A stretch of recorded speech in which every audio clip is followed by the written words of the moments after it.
quand on voit Jésus au désert, je ne sais pas vous autres, mais on a malheureusement souvent l'impression que Jésus est un peu au-dessus de toutes ces affaires-là.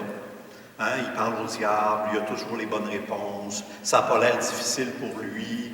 Ou bien, un peu plus tard dans sa passion, il y a un soldat qui va le frapper à la joue et il va répondre « Pourquoi m'as-tu frappé? Qu'est-ce que j'ai dit de mal? » On a l'impression que Jésus est comme toujours un petit peu la tête haute au-dessus de ça, puis qu'il n'en souffre pas vraiment. On va se le rappeler aujourd'hui, le récit de la tentation nous montre qu'il a vraiment été tenté, là, comme nous autres on peut être tentés. Il a été torturé, vraiment, vraiment, là. Il y avait plein de chemins devant lui et il a été tenté de prendre tel ou tel chemin. Je vais vous en nommer 2, 3. Il y avait le chemin de la royauté. Il y a plein de gens qui disaient « Il faudrait que tu sois notre roi. Là, tu régleras tous nos problèmes. » C'est tentant. Puis il y avait le charisme pour ça, puis il y avait la population avec lui.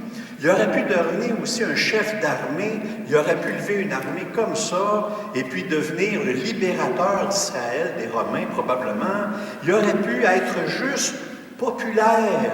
D'ailleurs, ce n'était pas difficile. Il y avait toujours des foules autour de lui avec sa parole, avec ses guérisons, et puis se baigner dans ça, ou avoir une belle vie tranquille de confort. Comme le diable dit, « Ben, t'as faim, fais-toi un pain, t'es le Fils de Dieu quand même, alors arrange-toi pour avoir une belle vie confortable. » Plein de tentations, d'autant plus que finalement, le chemin qu'il choisissait, c'était toujours dans l'incompréhension, puis dans la souffrance, et etc., etc. Ça peut être tentant de prendre un autre chemin. Quand Jésus passe à travers les tentations, il veut nous dire, « Vous autres aussi, vous êtes tentés, je vous comprends, je suis avec vous autres. J'ai passé par là aussi. » Et on pourrait parler, entre autres, des tentations qu'on a, nous autres, comme prêtres. Là, je fais une confession publique. Je sais que ça va passer sur le vidéo, mais enfin, essayez de garder ça pour vous autres. Je vais vous parler un peu des tentations que nous autres, on a comme prêtres. Et il y en a beaucoup. Je ne les nommerai pas toutes, mais je vais vous nommer les plus faciles à saisir. Entre autres, parce qu'on est toujours en avant, avec le projecteur puis le micro, on a régulièrement la tentation de la popularité et de la gloire. D'être bien entouré et de pouvoir être porté sur les nus, puis d'être applaudi, puis de se faire dire « Et vous êtes bon, monsieur le curé ». Bien, vous pouvez continuer à me le dire pareil, là, mais ça fait toujours plaisir.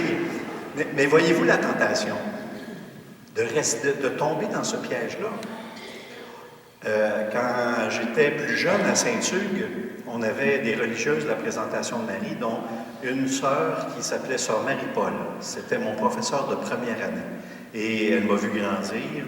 Puis c'était pour moi un modèle d'humilité. Quand j'ai été ordonné prêtre, je suis allé voir sœur Marie-Paul, j'ai dit, j'ai une tâche pour vous, j'ai une mission. Je vous demande un service. Priez pour que je garde, que je reste humble. Vous êtes un modèle pour moi et je vous demande juste ça. Et à chaque fois que je la revoyais, elle me disait toujours, « Je t'oublie pas dans ma prière, je prie pour que tu restes humble, mais lâchez-moi pas. » Là, elle est décédée, et j'ai la chance, je sais qu'elle continue à prier pour moi de toute éternité au ciel. Parce que c'est vraiment un piège très, très réel pour nous autres. Il y en a un autre piège qu'on a, c'est d'avoir un pouvoir sur les foules à cause de notre autorité, à cause de ce qu'on vit, à cause de notre parole, au lieu de rester dans l'esprit de service qui nous est demandé comme prêtre. Je vais vous donner un exemple. Ça s'est passé dans un autre diocèse, ça s'est passé avec un prêtre que vous ne connaissez pas, je ne dirai pas le nom, mais je rencontrais ce prêtre-là de temps en temps et il avait, on s'entendait très, très bien. Très, très bon contact, très simple, des beaux échanges profonds, dans la joie, tout ça. Et un jour, je l'ai vu présider une célébration et j'en revenais pas. Il changeait sa voix. Il était tout à fait théâtral. Et puis, assez que je me disais en le regardant, « Ben voyons, t'es passé où? » Je ne le reconnaissais plus. Il étaient comme deux personnalités complètement différentes, comme s'ils étaient tombés dans le piège de « Hey, maintenant je vais leur en jeter plein la vue là, parce que c'est moi qui est en avant, puis tout ça. » là. Ah, j'étais déçu. Puis en même temps, je ne peux pas le juger. Je le comprends, je comprends ce piège-là, cette tentation-là. Ou la tentation du succès. De pouvoir rassembler un nombre de gens et qu'on puisse dire « Ah, si c'était pas toi, ça ne marcherait pas. » Et ça, j'ai été guéri, cela, de cette tentation-là. Je vais vous dire comment. Quand j'ai connu une période d'épuisement, de burn-out, un jour, je suis revenu parce qu'il fallait que je sorte du presbytère. Évidemment, on reste souvent à l'usine, nous autres, hein, le presbytère, l'église, le bureau, tout ça. Alors, j'ai dû me retirer. Mais un jour, j'ai dû revenir au presbytère, là où j'étais, pour aller chercher des choses. Puis je regarde dans le cours, je dis, non, il y a bien des chars ici, il y a bien des automobiles à soir. Puis là, je regarde dans le cours, puis je regarde les dates, puis on est samedi soir, c'est la messe. Et là, ça m'a ouvert les yeux. Il y avait une messe, plein de monde, et j'étais pas là. Les gens continuaient à se rassembler pareil. Puis M. Sergi n'était pas là, le curé n'était pas là. C'était un autre prêtre qui était à ma place. Et le monde continuait à tourner. Et il se débrouillait très, très bien sans moi. C'est extraordinaire. Ça m'a guéri. Serge, le monde tourne pareil, même quand tu n'es pas là. Alors arrête de te prendre pour un autre. Fait que ça a été très, très bon. Et puis, celui aussi de travailler seul. Ça, c'est une grosse tentation qu'on a. Parce qu'on se dit, si ça marchait à ma manière, ça ira bien mieux, de un, puis ça ira bien plus vite, plutôt que de travailler en équipe. Hein. Jeanne d'Arc le sait, elle est dans notre équipe d'équipe pastorale, avec l'équipe pastorale, ça ira bien mieux. Puis toi, tu travailles en équipe aussi, hein. Si on pouvait travailler tout seul, hey, ça irait tout de suite, ça irait tout vite. Ben non. Il y a des tentations comme ça. Alors, comme moi, je vous ai livré mes affaires, c'est à votre tour. OK, qui commence? Non, on ne fait pas ça, on ne fait pas ça.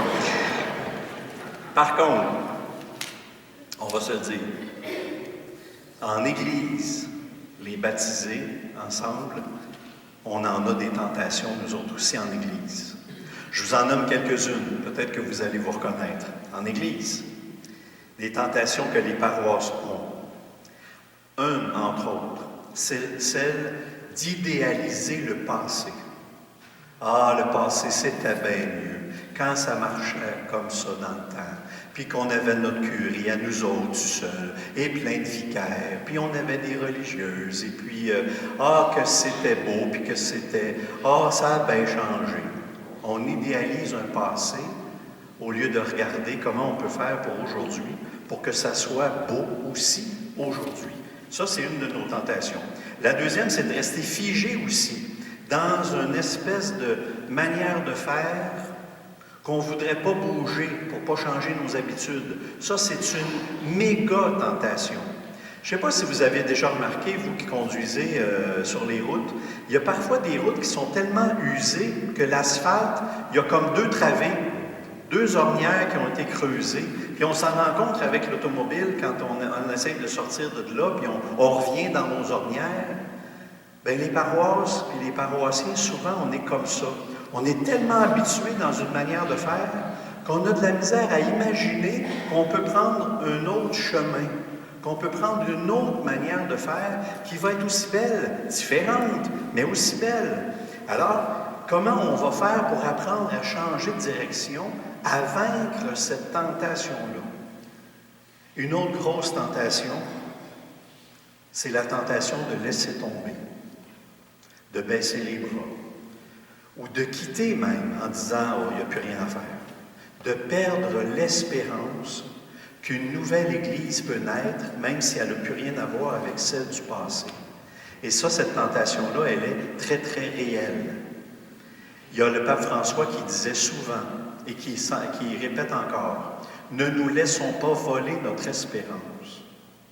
Alors, pendant ce carême, on a 40 jours. Là, j'ai nommé les tentations des prêtres, j'ai nommé les tentations des églises en général.